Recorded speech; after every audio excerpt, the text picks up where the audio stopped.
After 66 years, the school I learned design at and taught at is going to be closing its doors. As a brand builder, let's break down the difficult scenario that they are in, kick around some ideas that they may or may not have tried, and end with what I think is the most sombering reality. Now, Trinity was a school founded by Christians in the late 1950s, all caps Christians. Now, the original goal was to overlap with people who associated with the lowercase Christians, or people who were scared of the word and tended to shy away from the other group. And Trinity filled this really beautiful gap with a title case Christian, a place where the theology could meet with people who weren't sure or skeptical of the religion, and ultimately have really progressive conversations between the two groups. Next is some brand and marketing opportunities I really think they missed. Now, having worked at Trinity, they missed a lot of opportunity in their funnel. A simple version of a funnel has steps like attract, to retain, to convert, or to transact. Now, when I was working at Trinity, I know that they had this crazy conversion rate of 40%. Insane.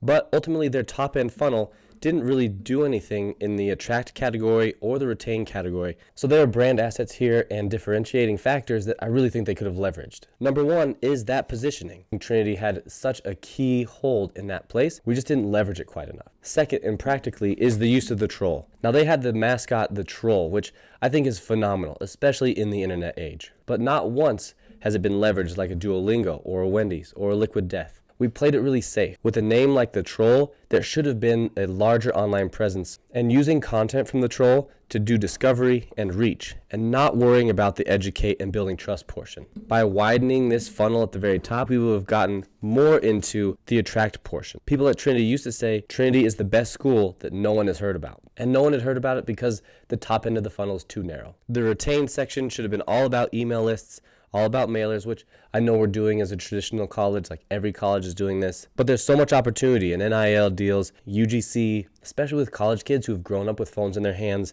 and then of course on-campus events. And then lastly, you have to know that when you bring more in at the top, catching more students at the beginning, that your conversion rate's going to drop, and we're going to let it fall because we're bringing in more students. So yes, I think the troll mascot should have been a troll online. The thing that we're going to miss the most, however, is in the positioning. We're seeing a larger and larger gap between these two groups. I think our loud, abrasive Christians are moving out to the edge. I think the ones who are scared of it are getting more and more scared of it, and we're just driving the overlap apart. So my biggest worry is that a place like Trinity used to be a place where both camps occupied and were happy to meet and talk with one another.